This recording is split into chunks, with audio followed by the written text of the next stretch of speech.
পদত্যাগ করেছেন পুঁজিবাজার নিয়ন্ত্রক সংস্থা বিএসইসির চেয়ারম্যান অধ্যাপক শিবলী রুবায়েতুল ইসলাম। শনিবার রাতে আর্থিক প্রতিষ্ঠান বিভাগের সচিব মোহাম্মদ আব্দুর রহমান খানের কাছে তিনি পদত্যাগপত্র জমা দেন।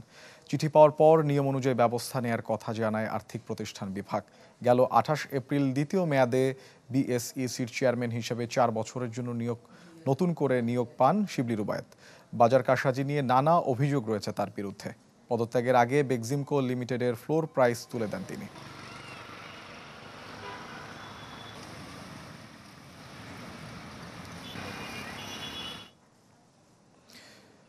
দর্শক, গেল সপ্তাহের শেষ ৩ দিনে বড় উত্থান ছিল পুঁজিবাজারে। এ সপ্তাহের শুরুতে রয়েছে একই ধারা নিয়ে চট্টগ্রাম থেকে যুক্ত হচ্ছেন সহকর্মী ইবেন মীর। ইবেন, কি অবস্থা দেখছেন আজকের পুঁজিবাজারে? থামেরা তো দাগ হয় কিভাবে? এই যে ভাবি, দাগও যাবে রাগও যাবে, নিন চাকা সুপার হোয়াইট। আসলে দীর্ঘ সময় একটি মন্দা যাওয়ার পর মানুষের মাঝে কিছুটা আস্থা ফিরতে শুরু করেছে পুঁজিবাজার।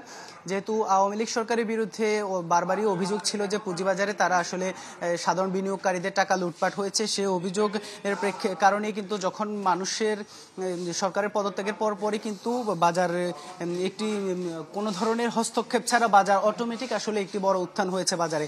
এবং এই উত্থানের জন্য তারা বলছেন যেহেতু সরকার পদত্যাগ করেছে, মানুষের মাঝে আস্থা ফিরে এসেছে এবং এই কারণে কিন্তু যারা নিষ্ক্রিয় ছিল বিনিয়োগকারী তারা এসেছেন, পাশাপাশি যারা একেবারে চলে গিয়েছিল বাজার থেকে তারাও এখন ধীরে ধীরে এই যে পুঁজিবাজারে প্রবেশ করছেন। যার কারণে বাজারে কিন্তু যেখানে সাপোর্ট দিয়ে নানা ধরনের নীতি নির্ধারণী বৈঠকের পরও কিন্তু ঠিক করা যাচ্ছিল না পুঁজিবাজার, সে পুঁজিবাজার কিন্তু এখন কোনো ধরনের আসলে হস্তক্ষেপ ছাড়াই বাড়ছে। এবং আমি যদি আসলে এই মুহূর্তে বলি, এখন পর্যন্ত আজকে এই মুহূর্তেও এখন পুঁজিবাজারে চাঙ্গা ভাব দেখা যাচ্ছে এবং সেখানে আসলে বেশ কিছু অনেক কোম্পানি আসলে আজকেও মূল্যবৃদ্ধির যে সর্বোচ্চ যে সার্কিট সেটিতে গিয়েছে। এবং আমি এখন যদি বলি যে ৬,২৩৩ পয়েন্ট আমরা এখন পর্যন্ত দেখছি যে আজকে এখন পর্যন্ত বৃদ্ধি পেয়েছে, যেটি আসলে বৃহস্পতিবার বৃদ্ধি পেয়েছিল ৩০০-র উপরে, যেটি আসলে একেবারে ইতিহাস তৈরি করেছিল।